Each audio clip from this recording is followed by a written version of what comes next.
You are listening to the Overwatch League Network, the podcast with Deadeye on all the Overwatch League news and information. The show with Tactical Visor on the statistics and analysis. Here are your hosts, Totally Drunk, Spider, and Slambo.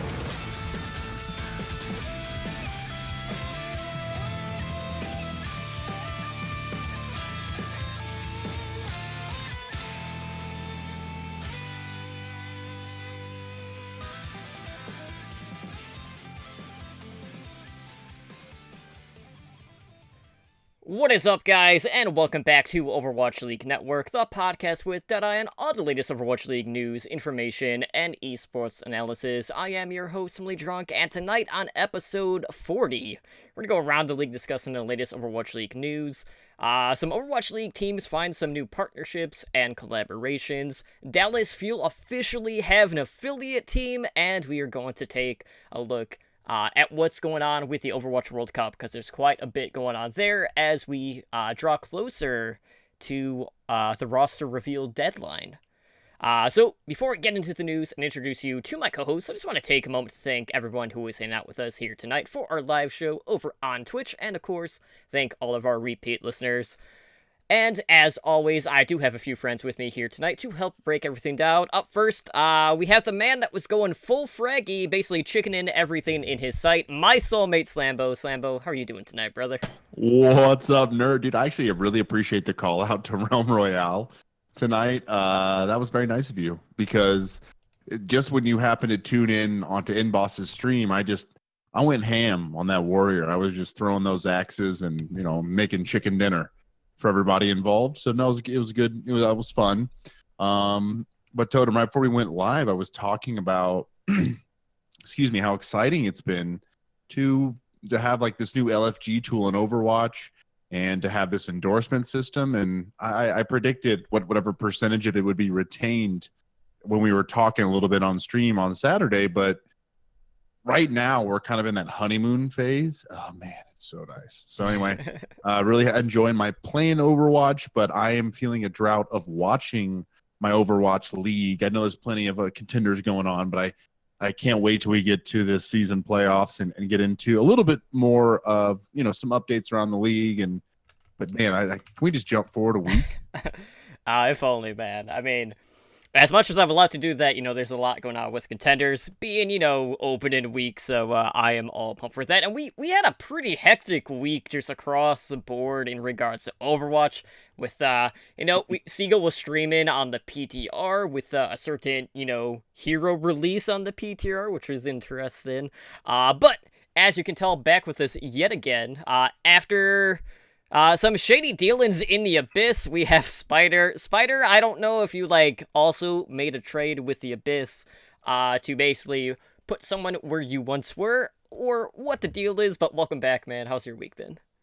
It's been pretty good. I mean, like you said, nothing big or exciting happened. It wasn't like, our favorite game released a freaking space hamster and a giant mech.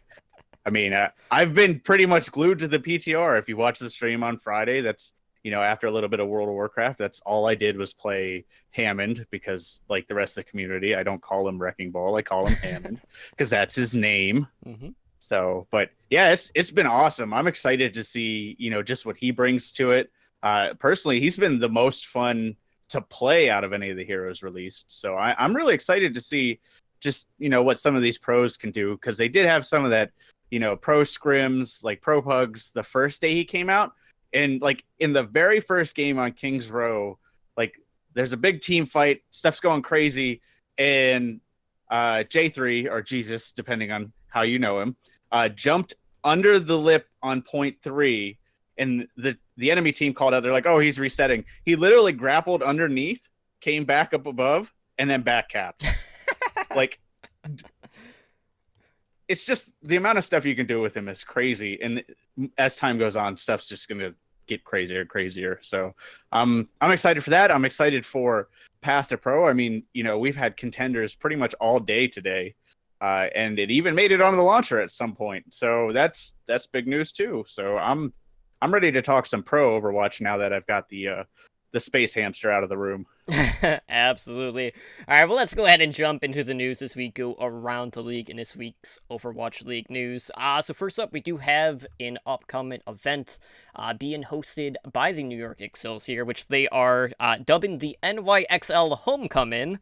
So, this is basically an event that is celebrating New York's first place finish in the regular season and, potential championship run if, depending on how things play out, given how the past stage went. But this event is basically going to, they're going to have some celebrity appearances. I know they're going to have a live DJ there. They're also putting on a fan tournament for this, and this will be running at 4 p.m. Eastern Time until midnight at the Sony Hall in New York. I did not write down the actual date of this. The problem is, Totem, you did not write it down. It just kind of says very lightly at the top, it's scheduled for July 26th. So the day before the grand finals. Right, but I was reading the article too going, where's the date? I was trying to find it, and it's right above the title. I was like, it's in italics, guys. Weird. Okay. Yeah, it was so sorry. But it's a weird. It's in the HTML header file. That's it. Weird, okay, so right? yeah, totally weird. So July 26th, if you're in New York, go to this event at 4 p.m. Eastern Time at the Sony Hall in New York, and the tournament that they're doing is a free-for-all fan tournament, and there's $10,000 on the line, and you can purchase tickets to this event at $20. So, we've kind of seen, block parties being put on by some of the teams. We've seen teams try to, venture into, virtual reality spaces, and I totally forgot to check that out when two of the teams are doing it. So I don't know how that went exactly, but I am all for fan tournaments. This is a great way to just kind of give back to the fans, and I'm sure it's going to be a nice party. So if you're in New York, definitely be sure to check this one out. And, I know a lot of people that are going to the grand finals, so I'm hoping, we'll have some friends that are going to this so we could talk to them about it. Yeah, I have a couple of friends that are heading up there for the finals, and they plan on going up a little early. And I told them about this, and they're actually pretty pumped for it. So they're going to grab tickets for it. I mean, this has to be the biggest non-Blizzard sanctioned event, right? I mean, they've got freaking Questlove as the DJ, so it's insane the amount of publicity that NYXL is putting out for this. I'm less interested in the tournament just because those could be kind of hit or miss. But I do hope we at least see highlights or something from it, or because they don't really mention if it's going to be streamed or not, and I don't know if they have the capability to do that. But any publicity is good publicity, so this is cool for New York to do something of this scale, I guess. Yeah, I gotta say, Spider, I'm really glad you called out the Questlove bit, because that is huge. For some reason, to me, I know Questlove might not be this bargain brand name everybody's heard of, but in the Abyss. Yes, I was in the Abyss. Slambo, come back to us. Pull him in. See, the problem is you're only allowed to say Questlove so many times before and then it cuts you off. DMCA take you down because you got to pay for him. Oh, so that makes sense. So I guess we should just move on until Slambo comes back with it. I get his point. His point is Questlove is not a cheap DJ. He is a well-established artist, and for them to pull in somebody at this level is impressive. Oh, is he back? I think I'm back from the audio abyss. We can. Okay, you're good. You're good. What happened? Nothing happened. It was stuck on Spider making a funny face like this. Mm-hmm. And so I was like, oh man, I'll just keep talking. He may just be really into what I'm saying. So Totem, you'll have to edit my ramble out of my recording.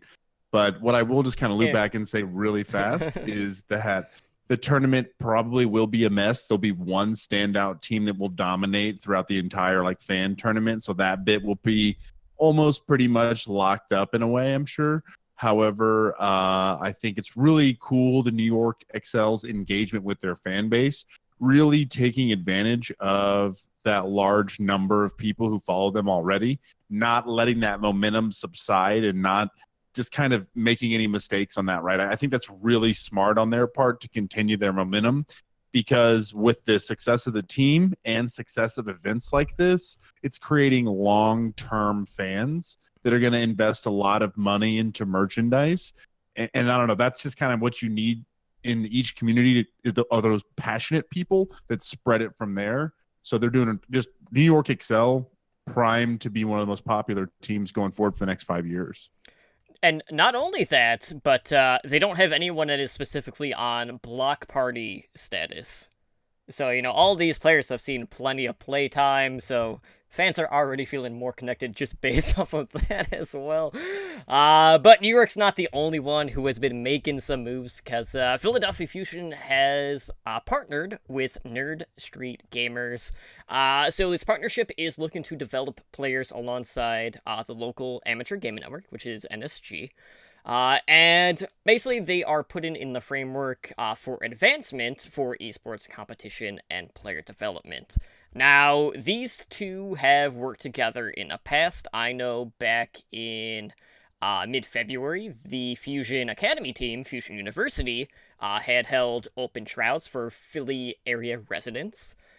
And I know they just had a Fusion Showcase, which was their largest event that they had held to date. And that also had the Fusion Cup, which was an 8-team round-robin tournament. And, there was a certain Widowmaker streamer who was there leading a team. Glad he's not on Team USA, but Kefri and his Screenwave Media won that one 3-0 in the grand finals. Probably be the only tournament win he's going to see. But all in all, Nerd Street Gamers has been putting on a lot of events for the community in the Philadelphia area. And really, with the partnership that they have had together in the past, it's all about finding those homegrown heroes, and this is only going to further escalate that for the Fusion, and I'm pretty excited for the opportunities that are going to arise from this. Yeah, it seems like New York's taking a focus on the community, whereas Philly's taking a focus on the tier 2, tier 3, the actual talent of the teams. And I think both approaches have merit, and I actually think both teams should be doing a little bit of both. But this is really cool. I mean, it really speaks to me that Philly sees how important the tier 2, tier 3 open division is to the longevity of Overwatch League, and they're doing their part to kind of invest in it. Not only for the league's benefit, but obviously their own benefit, because if they can get some local heroes to get up and play for their team, that's just going to make their team even more popular. So, Kefri aside, everything going on with this, I like. Yeah, like you said, both approaches are very valid. Both are going to grow the brand. They're going to grow your organization in different ways, but certainly, Spider, just to reiterate what you said, it is definitely about doing a little bit of both, a little bit of column A, a little bit of column B. But I don't really have a ton else to add on that. It's absolutely good for the Philadelphia Fusion, and it's healthy for the sport as a whole. So, absolutely. Easy peasy on that one, Yeah, we also have a collaboration being done with Houston Outlaws, because they are collabing with the Trevor Project to raise money and awareness for suicide prevention and education. So the Trevor Project basically specializes as a crisis and a support center to access a lifeline for those who are at risk, and as an educational service for those that want to learn more and help out with that. And they are selling some t-shirts for Pride, which are being released by Third Label, and I think the cost was $25 for these. So all in all, obviously, suicides is a huge deal, and if you or someone needs to talk to someone, you can always call the Trevor Project, and I'll go ahead and say the number, and you can also find them online at thetrevorproject.org. But if you need assistance, please call 1-888-488-7386. But all in all, we've been seeing more and more charity work come in, some of which has been targeted for the LGBTQ community, which is always great to see. I know the Valiant have recently done stuff with that, celebrating Pride Day at the Blizzard Arena. And, it's a great cause, so if you're in the market for more t-shirts or for more Pride celebrations, be sure to throw down your $25. Yeah, for sure. I mean, this is a good cause. Houston seems to get behind the LGBTQ, I guess, support a little more than the other teams have, and obviously, I think MUMA has a little bit to do with that. But for them to step in and support something like this is actually really, really big to me personally. I'm usually a happy-go-lucky, pretty chill guy, but get a little serious here. My cousin actually took his life a few years ago due to a few mistakes, and he thought, his life was over. And I wish, he had known about groups like this. When you wrote this story, I looked into it, and this actually looks like a really good group. So I'm glad that any exposure to these types of groups is good exposure. So I am glad that, with the amount of fans Overwatch has and the amount of people that it, kind of brings in, that they can support something like this. So I plan on picking up one of the shirts, and, back to the happy spider, the JLOLKE X Arhan Lol shirt is actually one of the most comfortable shirts I have. So, if it's any close to that, not only is it a cool looking shirt, but it supports a good cause, and it's going to be comfy too. Definitely Spider, and to go serious Slimbo, if you will. On top of that is, I can't agree more with the importance of what the Trevor Project's doing, not only for individuals who need help with suicide prevention, but as well as their efforts in the LGBT community. I personally do not identify with LGBTQ, but I am absolutely an ally. I'm part of the Diversity and Inclusion Council at my work. So to me, both of these kind of components of what the Trevor Project do, they ring very true to me, and they're very important for everyone out there to take seriously. And so you're right. I mean, anytime you get exposure, you get advertising, you get engagement through an organization like the Houston Outlaws here, just to make a simple shirt, it is very powerful, and it will help somebody at the end of the day. So I will absolutely be buying one of these. I'm not going to be wearing it. I'm going to buy it for a friend who will rock it for me, because he is interested in the Overwatch League and he doesn't have a team yet. So I think this is the perfect gift to really kind of set him in the right direction. So anyway, definitely a great call out, Totem, and props to the Houston Outlaws for the strategic partnership. Absolutely. All right, well, let's go ahead and talk a little bit about contenders. As I had mentioned at the top of the show, it is basically opening week across the globe for contenders, and we do have some affiliate team news, which I'm pretty excited about. One, a little bit bigger than the other, but the first one we're going to talk about is for the Mayhem Academy, aka the Florida Mayhem affiliate team. And they actually made a new sign-in, and they picked up former London Spitfire player Hagopen. So, we've talked about in the past, Tizzy got picked up by XL2 Academy, New York's team, as was it Wuhail that was the other one? For XL2? Yeah. I'm pretty sure, yeah. So, Wuhail. And then Rascal went to Energy Esports, which is part of the Shock family. So now all of the former London Spitfire players have been picked up by another team, and all of them are actually part of either an affiliate or a contenders team. Mayhem also made a couple other signings for their roster for this upcoming season, which include Milky Man, Shax, Krems, Paintbrush, and Apply. And they actually had just joined the Florida Mayhem at the training facilities in Burbank last week here. So this is a team that last season, through contenders, they actually made it to the playoffs. So they were playing on land, but, they fell short to the eventual contenders champions, Fusion University, which was 3-0 in the quarterfinals. So, all in all, we were always curious, okay, where are these guys going to land? And all of them have found a new home, for the most part, on an affiliate team, which is huge because of the, two-way player status that we could see. But, can't forget about our boys over in Runaway. But I'm excited. Obviously, contenders is a huge deal. Path to Pro, needs to get a little bit more love, and with the introduction of two-way players, that is definitely going to elevate that tier 2 scene a little bit more. And, I just hope, that we will see contenders on the launcher across regions, not just Australia. Blizzard, come on. I mean, I love Australia, don't get me wrong, because, hell, I'm wearing a World Cup jersey, for Christ's sakes, for Australia. But, like, the fact that they had the AU stuff on the launcher and then, like, nothing else, I was like, what's going on? Call Stylos up. Get him on that right now. I don't know. But to this pickup with Hagapon, who is surprised that the Florida Mayhem Academy team signed a tier 1 support player that has the possibility of playing on their core roster? I mean, well, when you consider that the Mayhem support duo is probably the worst in the league.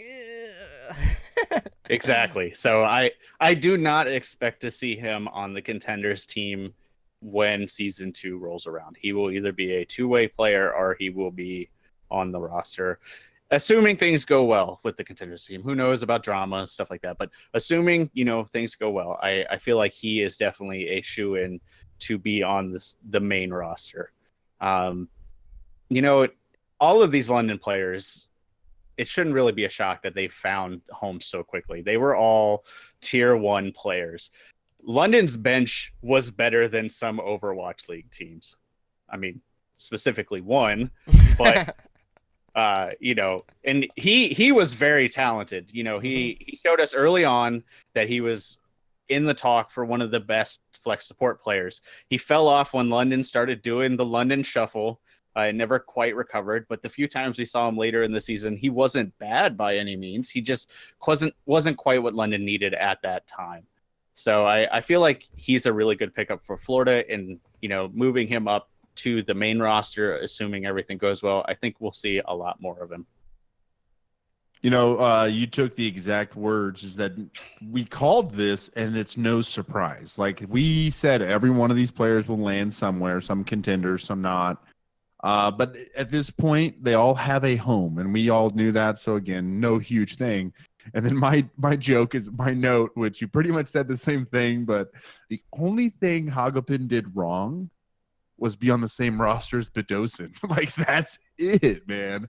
If he was on any other roster, I think he's starting, Zenyatta on a lot of teams. And so I think that I know he's a good flex support, but I remember he had very solid Zenyatta play. And again, Bedosin just was a standout player across all supports, and that just put him in a rough spot. But other than that, man, I think this is good news. And I think you're right. The path to pro here may be a little more strategically drawn up than other decisions that have been made, Spider. I think that's a good point. All right, well, let's talk about some news that dropped earlier today before we were recording the show, which was a pretty big deal because, one, it kind of brings us back to something that we have talked about with a certain tier 2 team disbanded for reasons, which we won't really go into that aspect, but Envious have actually signed a Overwatch Contenders roster ahead of Contenders NA Season 2.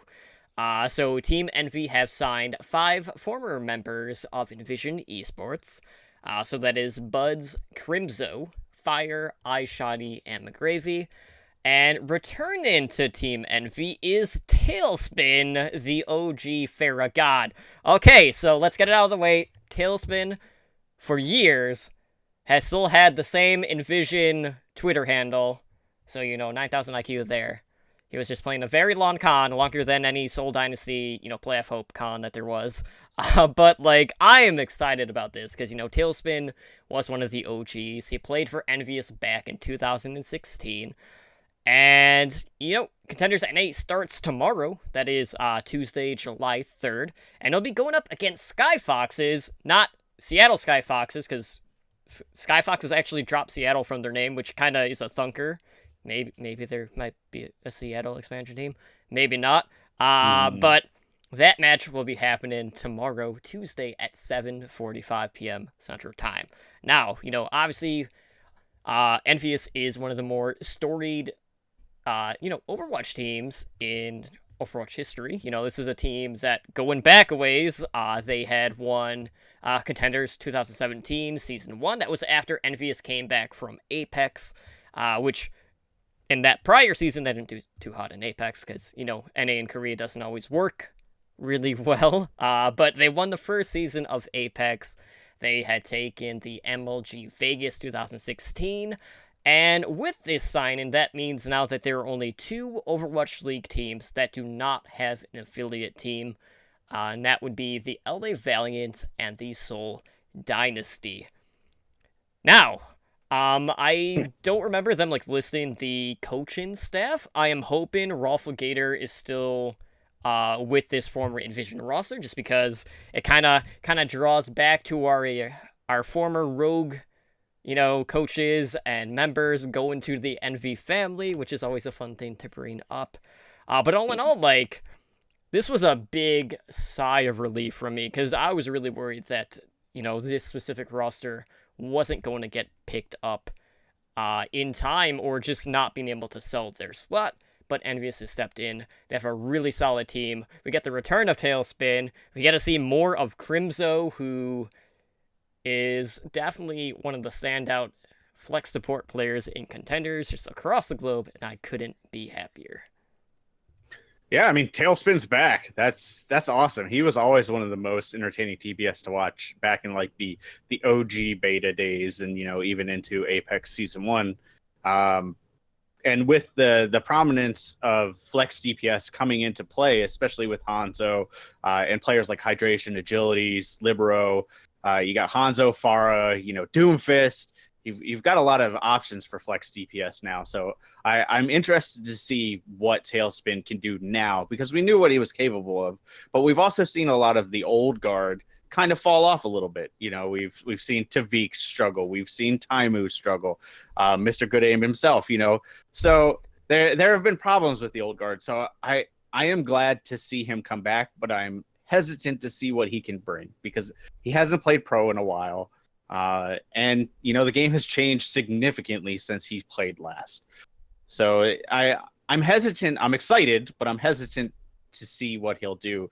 As far as the rest of Envision, I'm highly anticipating what they're going to play, because they have a high level of talent. I mean, you mentioned Crimson, iShiny, McGravy, Buds. These are all if not tier 1, tier 1.5 names. These are players that are on the cusp of being Overwatch League players. So I have high expectations for this team, and I think they can make a run at it. But it's going to depend on how well Tailspin can adapt and how quickly. And I just want to continue the conversation on a couple players. One in particular, Buds, a player that I think was on a lot of our high snub lists going into the season. Mm-hmm. We had a discussion on who got snubbed into the Overwatch League. And I really think all 3 of us had Buds in mind, or someone mentioned Buds and we jumped all over that. One of my most hated personalities in all of Overwatch League is Huck. And the Huck contends that Buds is still one of the best DPS players in North America. So, I really would like for Buds to get another chance, an opportunity to make his name in the Overwatch League. And then also Tailspin. Where do I sign up in an era where Pharah is relevant? Where do I sign up? I think Tailspin was such a memorable player from early on, and his Pharah play in particular was always exciting to watch. So huge, piece of this excitement is coming just from Tailspin.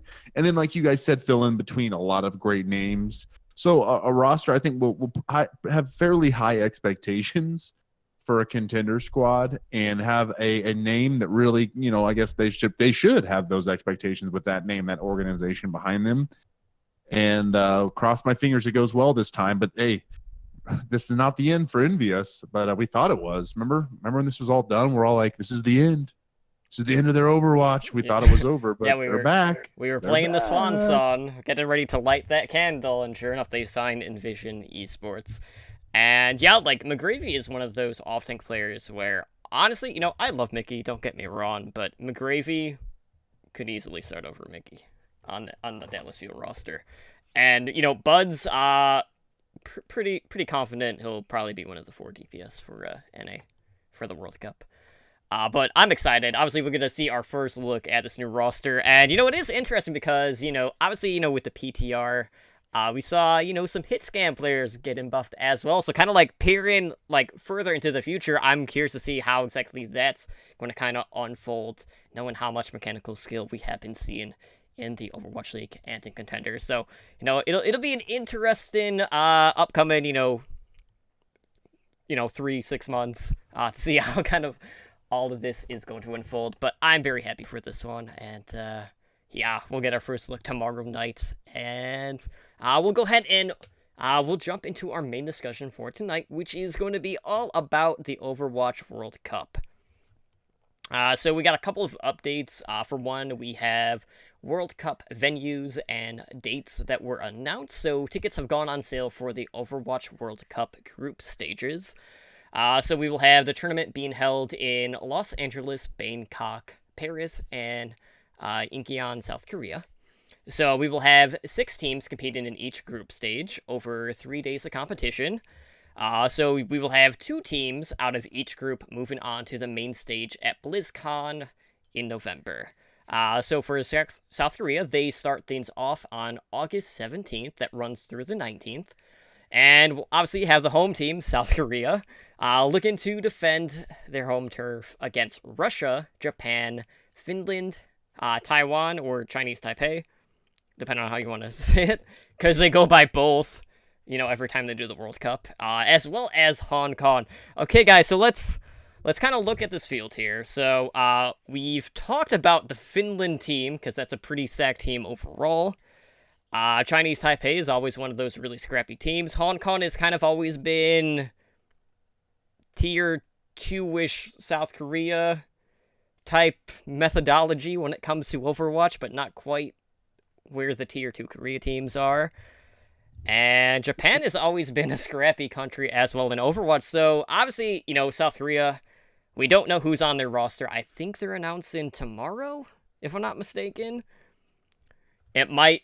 I think it's probably not going to be all NYXL like the All-Star lineup. Not to say that there won't be, NYXL players on the roster. Totem. Too soon. Too soon. It's only been like a week, Slambo. Jeez. Still hurts, man. Still hurts. Fair enough. So obviously, we got to figure South Korea more than likely a lock. So out of the remaining field, who do you see as a standout or just the team to beat? South Korea. No. I don't know about the team to beat because there's a few unknowns here. The team I'm most excited for is Japan because they lit all their matches on fire last year. Like every match, just their aggression was insane. And in the current meta, that's gonna serve them very well. So if they can put up another good show, I will be happy. I feel like we're kind of forgetting the conversation we had about how stacked Finland's roster was last week. I want Japan to win from that emotional perspective, Spider. Like, that's what I'm cheering for in that category. But I think Finland is going to be that other team that emerges from this group. So, yeah, outside of South Korea, it's probably Finland. But god dang, I want Japan to make it interesting with Finland. I want it to be one of those knockdown, drag out, as we've kind of the term that came about last year, a slobber knocker. Mm-hmm. That's what we're looking for. Yeah, that's what I'm excited about this group, because Japan, Taiwan, and Hong Kong all have that scrappy sort of Overwatch play. So we're going to be battling in the trenches in this group stage, and I'm curious to see how it shakes out. But I definitely do give the nod to South Korea and Finland. Yeah, I don't see that happening. Ed, he's calling for the upset with South Korea drop into Japan and Finland in this group stage. But moving on for the Los Angeles group, that is September 7th, 8th, and 9th. We have the U.S. going up against Canada, Brazil, Austria, Switzerland, and Norway. So Obviously we don't know who is on the U.S. team yet. We will in a couple of days. Obviously, there's a certain holiday coming up, and they're kind of doing something for that, which we'll talk about. But Canada had a very good run last year in the Overwatch World Cup. They kind of rigged the World Cup vote because of a certain streamer popularity. Don't blame a country on a streamer popularity, because that was all Americans too. Ruined that. It was everyone. Everybody. All these tryhards. But whatever. So, okay, Brazil has always been one of those teams that has been the community has always tried to hype up Brazil, and they just haven't quite lived up to their potential. In the past, it was usually Brazil Gaming House representing that country. I don't know if they're going to go the same route with that. We haven't heard who is going to be on Team Brazil. And, Switzerland probably going to stay pretty neutral. Probably. I don't really know what to expect from really half of this group, but you would have to assume, though, that, US and Canada, just across the board, are going to have the two more stacked rosters out of the 6 here. Yeah, I'm excited to see both those teams matched up. You hit on Brazil, which I think could be a sleeper. Even Austria and Norway, depending on what they field, could be contenders, but I feel like the clear favorites are definitely the US and Canada, especially with the amount of coaching staff behind both of them. Both of them have pretty well-known and well-respected coaches in Arrow and Jane. So I just haven't heard enough about the other teams yet. So I'm interested to see what this group brings, but I definitely think this could be the least close group, depending on how things shake out. Yeah, I feel like these first two divisions we've talked about, it's a little bit of the same story. Just two teams that will stick out amongst the others. I don't think it'll be very close. It will be a little closer in this division than Finland and South Korea will. Canada and US will put up a bit more of a fight, but I mean, maybe Brazil's like Japan in this division. They can really pull together some synergy, catch a team on a down day. It's possible. Other than that, I mean, like I said, these two first groups are pretty straightforward. Yeah, I just hope we're not going to see any attack Torbjorn if Mangashu makes the team, because that always makes me cringe on the inside every time I see it, because it usually doesn't work. But that's besides the point. Moving on, let's talk about the Bangkok group, which is September 14th through the 16th. So we'll have Thailand going up against China, Australia, Spain, Sweden, and Denmark. And man, am I excited for this group. This one is by far the most stacked group out of all of them. This is really the group of death. So, we got Thailand, who has a certain captain from the Dallas Fuel, which we'll talk about.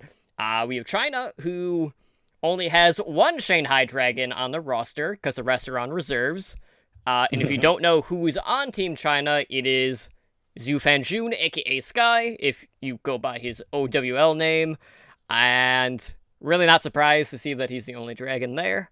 Australia, obviously we'll have Custa, we'll have a good mix of Blank Esports on that roster, which is always a really fun team to watch. I'll be cheering for them in this group. We have Spain, who have always been kind of that dark horse pick for the World Cup. Sweden is always a damn good team.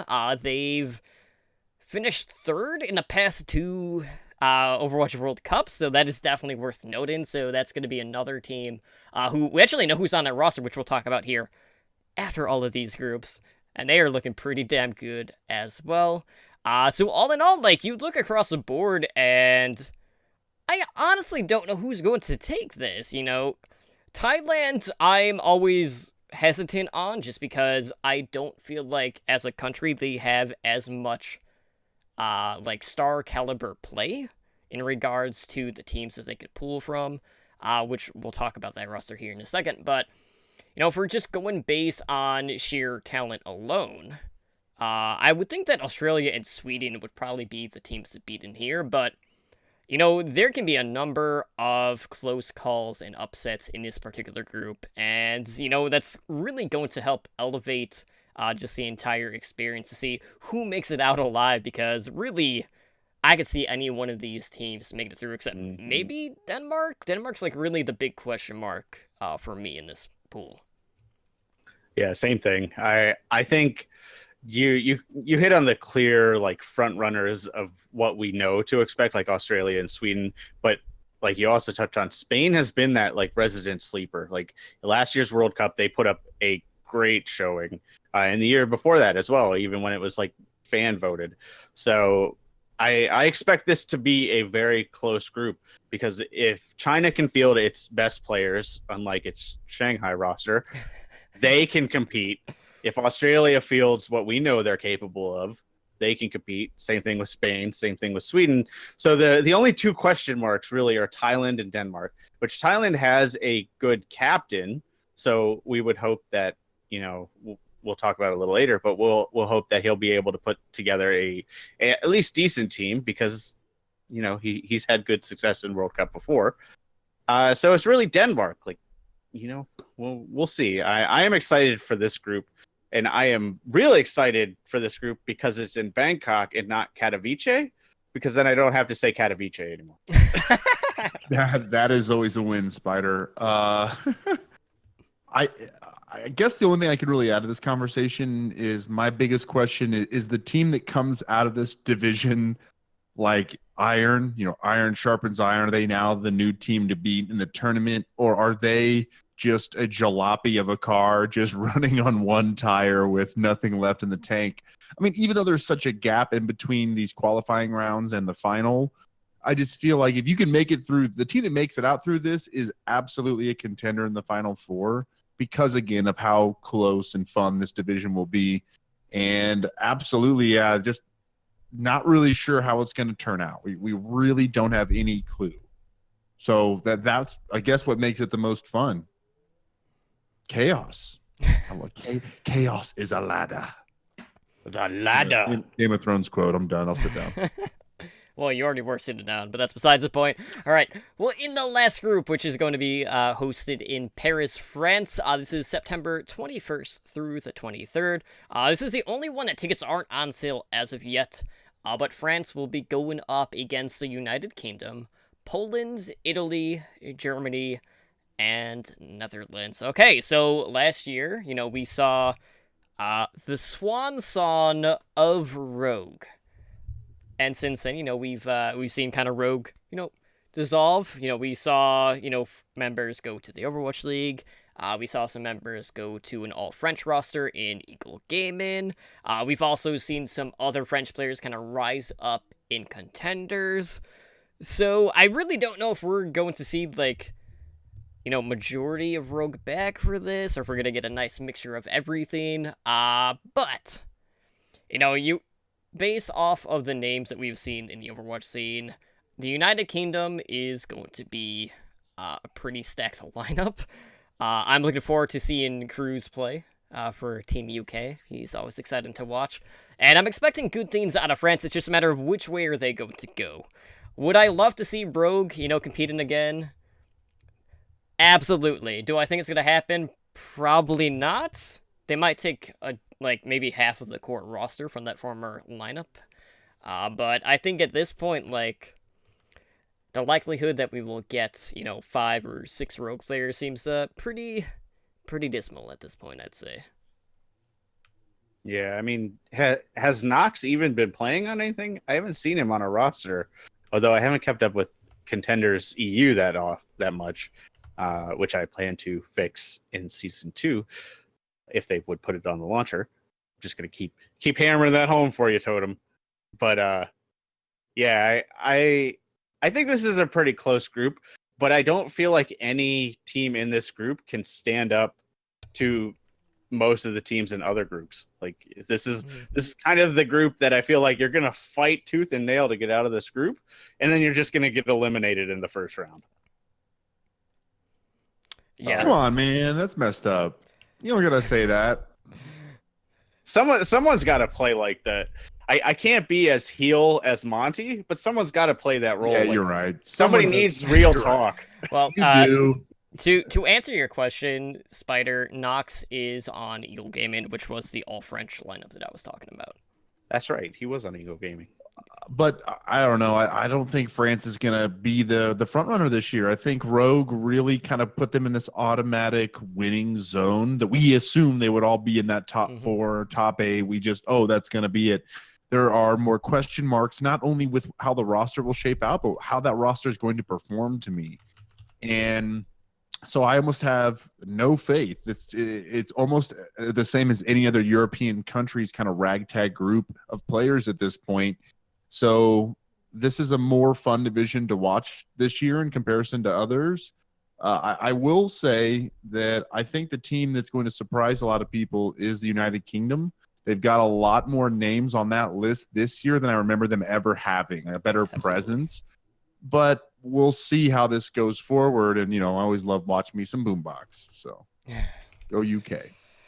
Yeah, that's definitely one of the teams to watch for sure. But moving on, let's talk about another team that was just announced. And as I mentioned, like, the teams have until July 5th to submit their rosters. So expect, a lot of roster announcements here in the next couple of days for this week. But one of the big teams out there is Team Sweden, which we have definitely got to talk about. So this team is absolutely stack spider, right? We have a 12-man roster, a lot of names from the Overwatch League. And, we actually get to see someone return to the LAN environment and play on stage, which I'm excited about seeing for sure. So they went with 4 tanks, 4 supports, and 4 DPS players. So for the tank lineup, we have Swoosh from the Mayhem. We have Manitin, also from the Mayhem.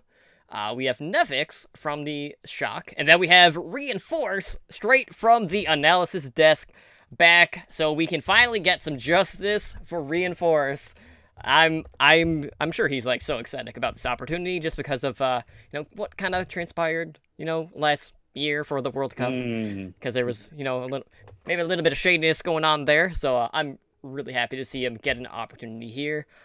For support players, we have Graceful, who is out of Contenders. He is on Grizzlies Esports.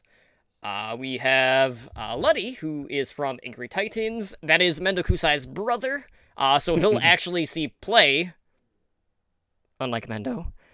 We have Chipsogen from the Fuel, and Zebasai from the Mayhem. And then for DPS, we have Sharp, who was one of the standout DPS players. He is part of Optic Academy, or as they are now known as GGEA.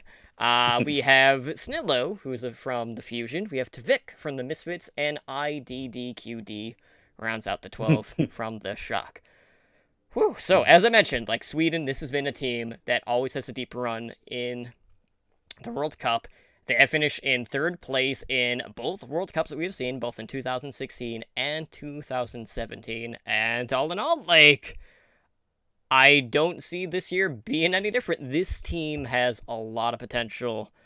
And, there's a lot of names from, the Overwatch League compared to some of the other teams out there. So, that doesn't necessarily mean that they're going to be a better team, but I am excited to see what Reinforce is going to do. Obviously, for me, that's a bigger story just because he has, he kind of I'm not going to say Reinforce moved on, because obviously he was still fighting for a spot.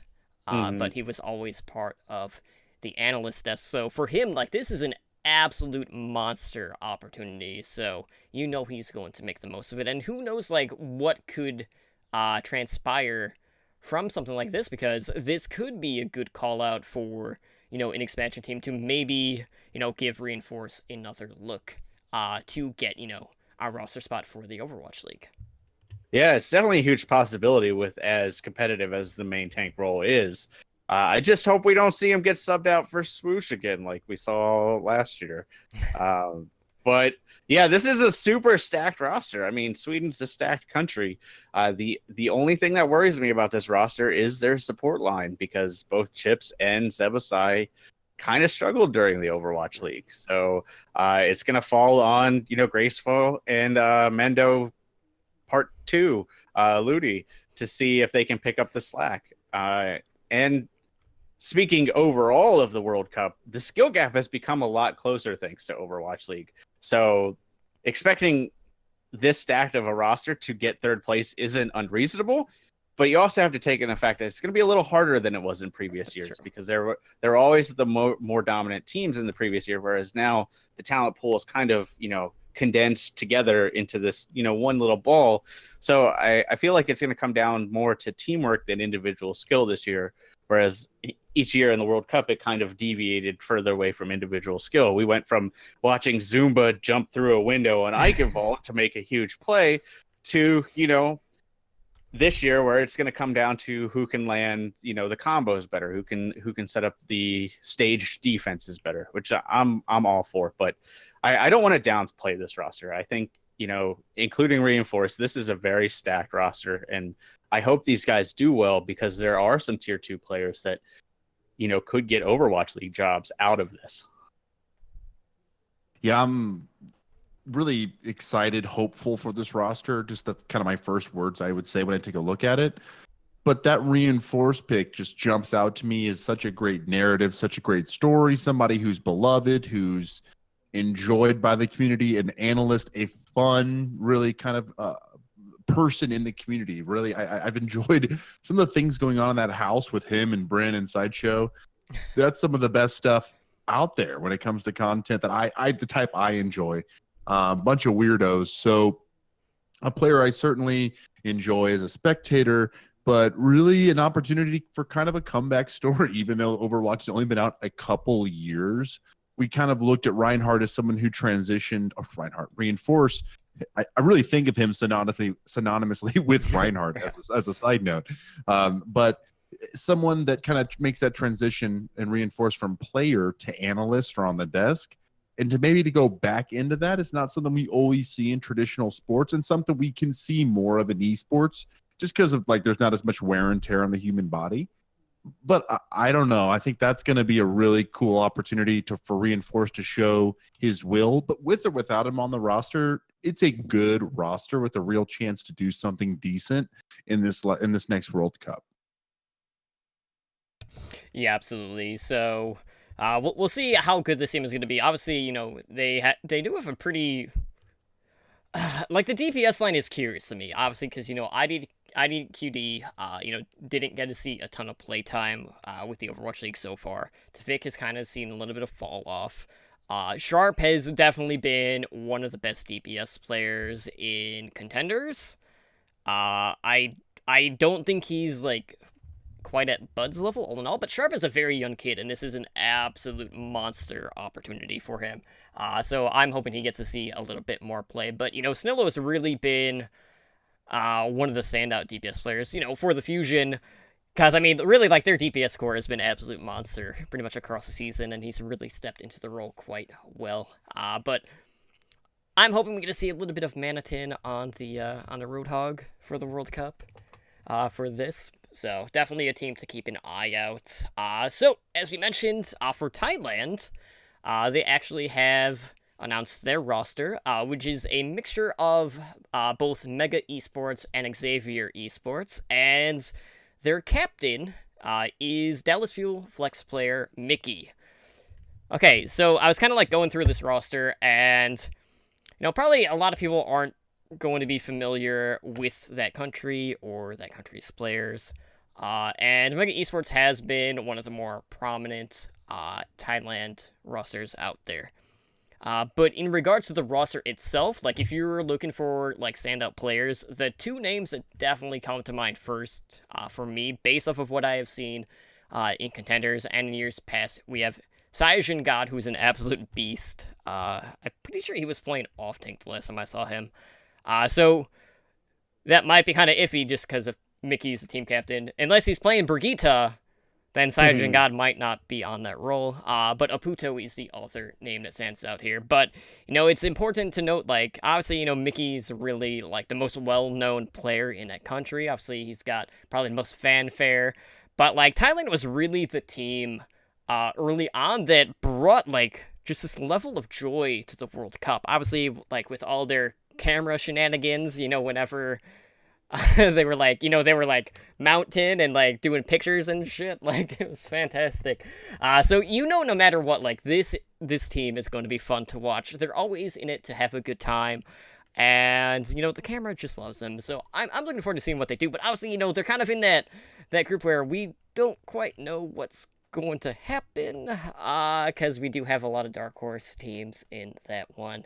But, it is a nice opportunity for Mickey. It's just a matter of what role is he going to fit? Just because I know how good Sayajin God is for this team. He's going to play Brigida. I mean, that shouldn't be a surprise at this point. It's what he basically has fallen into. And Sayajin God is actually a very good diva player, so I feel like kind of let him play the diva and let Mickey play other flex roles. Now, I'm selling Mickey short. Mickey also became a very good Roadhog. He was also a good Zarya. So he kind of stepped it up in the other roles. I mean, everybody focused on his Brigida because that was his standout. But I am excited for this team. I mentioned them as the dark horse earlier. I just don't know enough about them to say where I think they can fall. And after Overwatch League Season 1, if I don't know about a team, I'm putting them at the bottom because that's exactly what happened with Shanghai. So, and the counter argument to that is we didn't know where Philly would be, and they ended up, somewhere in the middle. So I'm still erring on the side of caution. So going near the bottom until proven otherwise.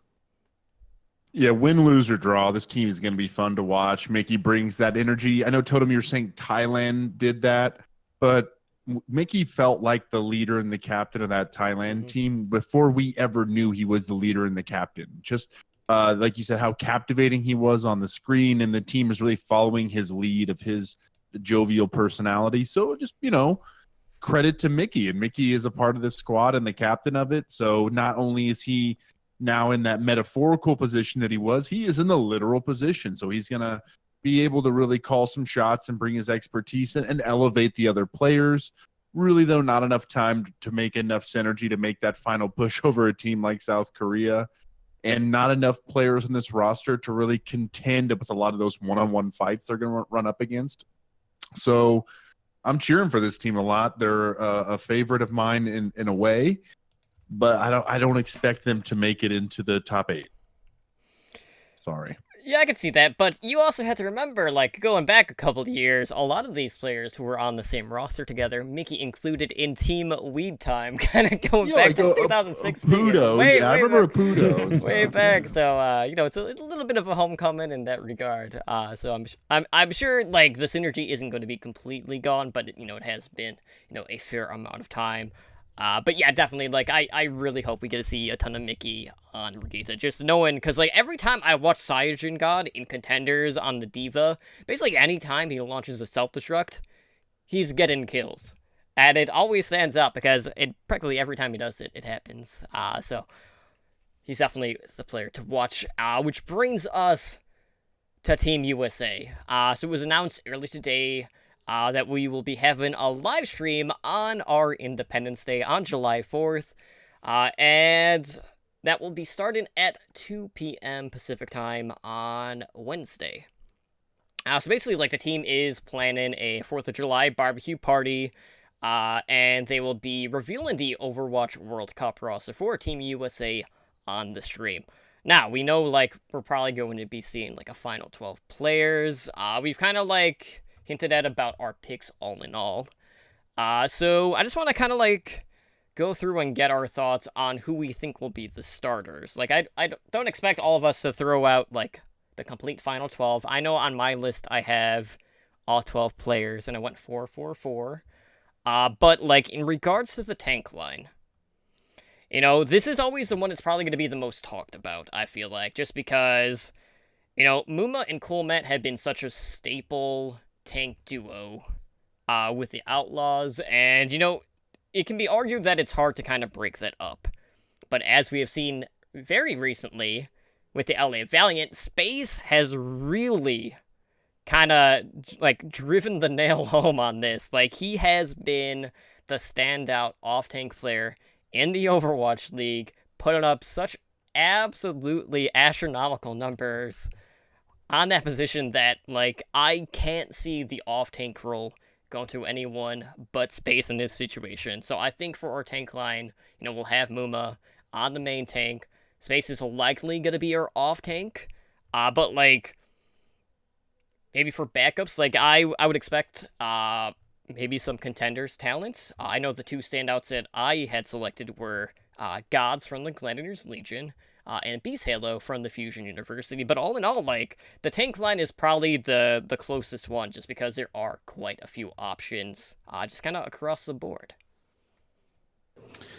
Yeah, I don't know. I think as a whole, I would think Muma and Space are the best tank options.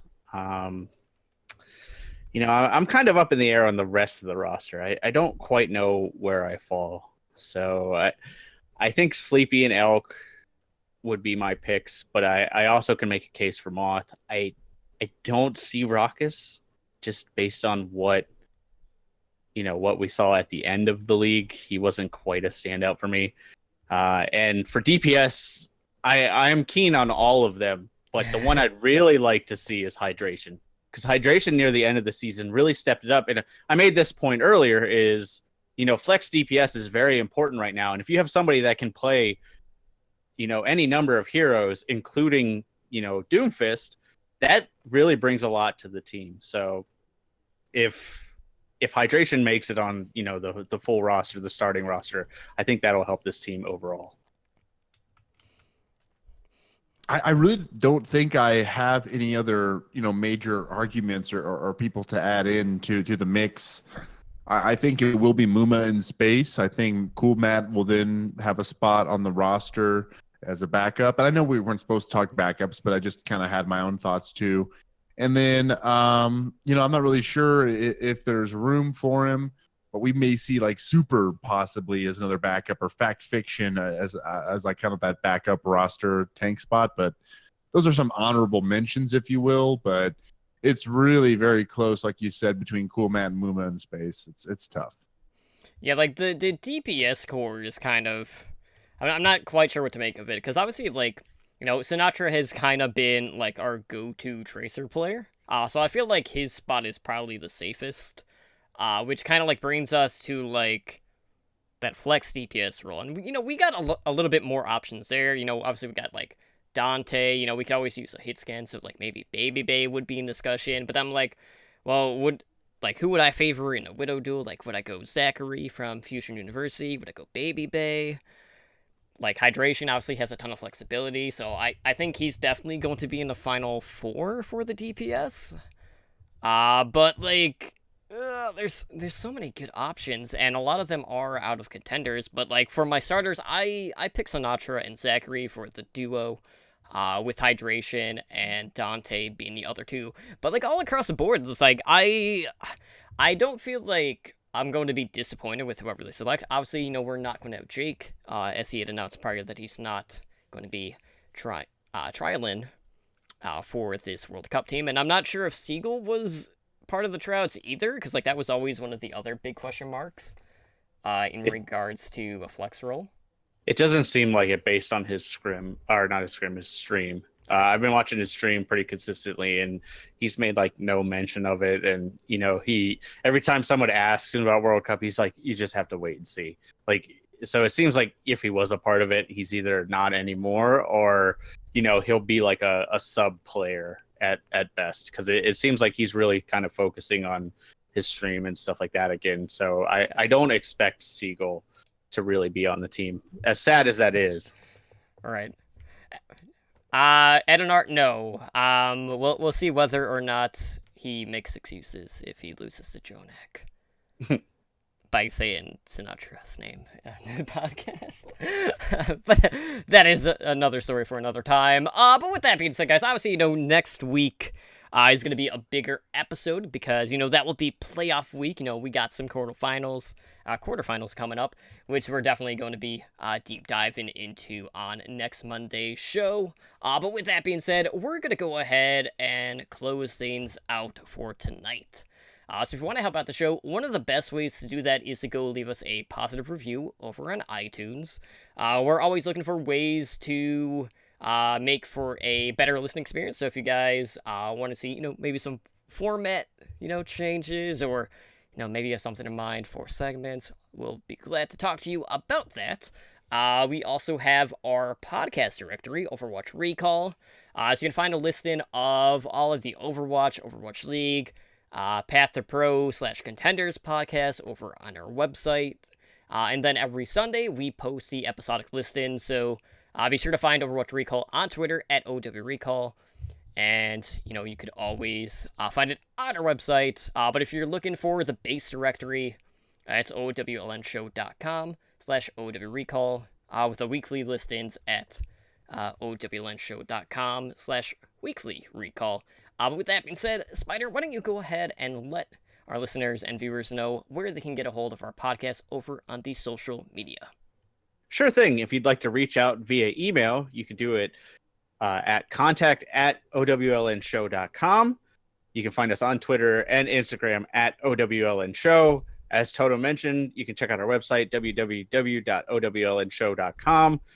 Our YouTube is Overwatch League Network. You can just search that on YouTube and find us there. We're still looking for subscribers, and we have some more content coming very soon. Discord is discord.me/OWLNshow. Twitch, if you're not watching, you should be. If you're listening to the audio, you can find us on twitch.tv/OWLNshow. Our Monday night show is Overwatch League Network, what you're currently listening to. It is Mondays at 7 p.m. PDT. It is the core Overwatch League show. You can check out our variety Overwatch show, which is Heroes Never Die. That is Wednesdays at 5 p.m. PDT, where they talk about everything. And I imagine you guys, if you do a show on 4th of July. Minor episode. Yeah, very, very quick episode. It will not be like Infinity War a few weeks ago. That is Wednesdays at 5 p.m. PDT. So look for a lot of hamster dance on that show. You can find our Path to Pro Tier 2 Contender show, The Back Cap, Thursdays at 7 p.m. PDT. I know, Totem, as far as I know, you're still looking for a co-host for that, right? Yeah, obviously, as I mentioned last week, Ren is taking up a job opportunity, so he is doing some training for a really good opportunity. So I am in need of someone to talk Contenders and World Cup with, because, that is too also coming up. So, if you guys are free to talk really any region for Contenders, please hit me up, because, we could always use someone else to talk to, because no one wants to listen to a one-man show. Mm-mm. So you can find me on Twitter, the One Man Show, at SpiderGD. And I also do a one man show Fridays on this stream, OWLN Show. Grind Out of Gold is back this Friday. I don't know where I'll place because I haven't done placements on Fart Basket yet. But if I end up in gold, it will be Grind Out of Gold again. Otherwise, it will be Suffer Through Plat. What about you, Totem? Where can they find you?